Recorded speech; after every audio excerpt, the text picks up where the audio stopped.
Good morning, everyone. Welcome to Great Day. The inaugural Fleet Week sets sail in Houston from now through next Wednesday. It is the first time a Texas city has hosted this event sponsored by the U.S. Navy. Several service members were recognized last night at the Astros game. Expect to see more people in uniform around town for the next week. Activities for the public will include tours of Navy and Coast Guard vessels at Port Houston. Carlos will join us later from one of those ships. Fleet Week is joining forces with the East End Street Festival as well. In the early 1900s, this vibrant neighborhood near the port was settled by several waves of immigrants from around the world. Many of them joined the military. Soldiers came back and were able to buy homes, start families, and attend college with their benefits. Heroes like Staff Sergeant Macario Garcia will be honored this weekend. A mural of Garcia is located in the East End. He was the first Mexican immigrant to receive a Medal of Honor for his heroic actions during World War II. Joining us to share their service in the United States Navy are U.S. Navy Reserve cryptologic technician Renee Munguia, that's a mouthful, and retired Navy veteran Amina Burek. Good morning. Good morning. Good morning. Let me just start with the Navy song is Anchors Away, my boys. Yeah. It should be Anchors Away, my girls and boys, because we have more females in the military across the board and in the Navy than ever before. Wow, I didn't know that. Yeah, just letting you know that something is amazing. there. Yeah, it is. All right. That's awesome. Yeah, I'll start with you, Renee. Yes. Your roots and identity. You were born into a multi-branch military family, raised in Pasadena with deep Houston roots, third generation Mexican American. But I'm gonna go back to lots of military around you, people who had served, and they saw that as an opportunity. No, yes. My dad was in the Air Force. His brother was in the Army, and I had a plethora of uncles and cousins who have also joined. And I never really asked their reasoning for it, but it definitely served them well, and it afforded them opportunities when they got out that maybe wouldn't have been available otherwise. Because like my dad went in during World War II, and African Americans had some limited opportunities at that time. And so he said, look, this is an opportunity, a springboard, and served 35 years, and then later went into banking and was able to do all those things that I mentioned earlier, buy homes, go use the GI Bill for things, and use things those benefits to buy homes as well. You have active ties to the East End. Yes. So my family, we own a company called All Points Warehouse Inc., and we are located on Clinton, which is just right across from the East End Chamber of Commerce. We actually met the president of the East End Chamber of Commerce, Francis Diaz Castañeda, at a Chase Bank function in 2018 or 2019. And since then, we have been sponsors and have developed very close business ties. Yeah. Yeah, with All the right. community. And you have your ties with the military, as we mentioned. What made you decide to join? Okay, well, what made There's me a story here, everybody. Right, yeah. Throughout high school, very supportive. I grew up with a family who advocated for college and all this stuff. And when I graduated, I attended San Jack South after graduating from Rayburn. And after the first semester, I knew that it wasn't where my heart was. Yeah. I had my own car. It was my responsibility to get myself from home to school and stay in school and do my classes at San Jack. And I found myself going to McDonald's maybe, and maybe not always going to class. So a little lack of discipline there. Yes. And my dad, again, he's in the Harris County Sheriff's Department. So you would think lack of discipline, self-discipline, right? And so when you're still a good person, but it was like that, yeah. Absolutely, and I just knew after the first semester, I was like, okay, I need a trajectory, and it was where I was headed wasn't the right one for me. Yeah. So I was like, okay, let's. Why Navy out of all the other branches? Well, because I thought it was being different. My dad was in the Air Force. My brother had just shipped out to the Air Force boot camp in 2006.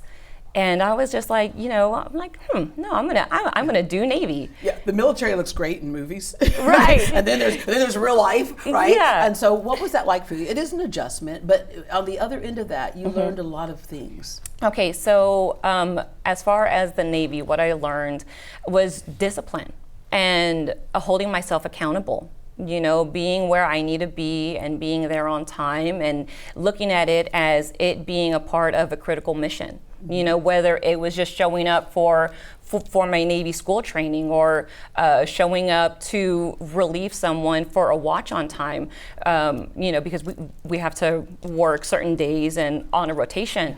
And all those little intricacies are just attention to detail. And again, when you get out of the military, it's showing up to work on time. Yes. It's getting a job done. Today you lead and inspire younger sailors. Amina, for you, your background is you're a Bosnian immigrant, and we know for many immigrants, the United States military is an entryway. Absolutely. So I came here. My dad was actually in a Bosnian Air Force and spent pretty much his entire career training with the U.S. Air Force. So he's actually one of the first pilots in ex-Yugoslavia region to fly a fixed wing, and he got it fully on scholarship here. So from a very, very young age, my dad has told us how the United States has always been an ally for us, and there's so many opportunities. So when he got his assignment here, he said, you know, if you graduate high school early and go to college, there's a pathway for you to go into the military and stay here. By the way, you graduated from high school at 16, graduated from college at 19. Yes, ma'am. You joined the United States Navy immediately after receiving your green card. So the moment my green card came in the mail is I texted my friends at that. Literally, I opened the card, I opened a piece of mail, I said, hey, my green card's here, and they were like, where are you going? I said, to recruiting office. So I went straight to the recruiting office. I didn't even take it inside of my house. I had my social with me, and I said, here's my green card. Like, I know my social still has, I think it has like, permitted to work with DHS authorization only, and I said I will change that, but I'm like, here's the document, I'm ready to join. I will quick ship, like I'm ready to go now. You went in with plans to be an officer, but there was like a little hiccup there, right? So as a foreign national, I had my green card, but you're still considered a permanent resident, a foreign national, not a U.S. citizen. So I had issues with clearance. Only U.S. citizens can obtain clearance. So instead of using my degree to go officer route, I was limited to not only just enlisted jobs, but particular enlisted jobs that did not require any clearance. So I was kind of limited in the scope of what I could actually do in the Navy initially. But you still got a lot of valuable things out of service. Oh, absolutely. I wouldn't change a thing.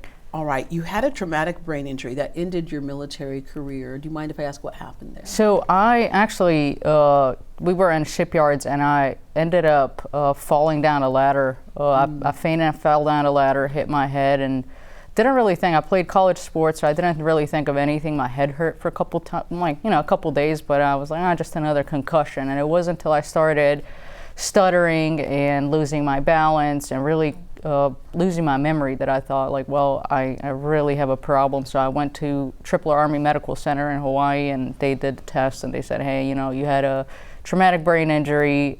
You probably will never be able to serve on a ship again. So I started med boarding out. They took me off the ship, and I got assigned to Pearl Harbor Naval Shipyard. And in that process, because of my limitations and my migraines, they moved me into an office space, and I said, hey, do you mind going and working for the one-star admiral, the commander of the base? And I said, absolutely not. My dad was an officer.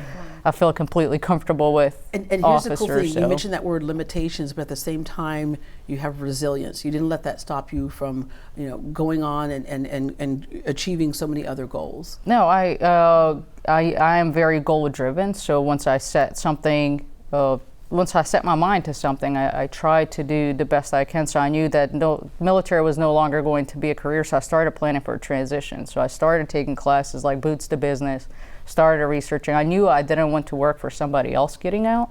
So I said, well, what can I do in this next year to prepare myself to own my business when I get out? All right, let me ask both of you. If someone is considering a career in the military right now, what do you say to that person who's considering that and their parents? Because it's easy during peacetime. Right now, we're in the middle of some stuff, right? So I'm sure there's some concerns there, especially for parents. So I guess my advice would be definitely think about which branch you want to serve in and how it can benefit you if you choose to just do your 4 or 5, 6 years and then get out, right? Really look at the bigger picture and the bigger scope of it. Also, community, what's important to you within each service. What do you see yourself looking for? Do you want a security clearance? Do you want to be more hands-on? Do you want to make a career out of it? Exactly. For the parents, I will say listen to your son or daughter. respect their decision. Also know that it's rewarding. You know, they may not always understand the motivation behind it, especially coming from a Hispanic community, or you know, it was looked on with a stigma for a while. I just say trust your kids' instinct. Yeah.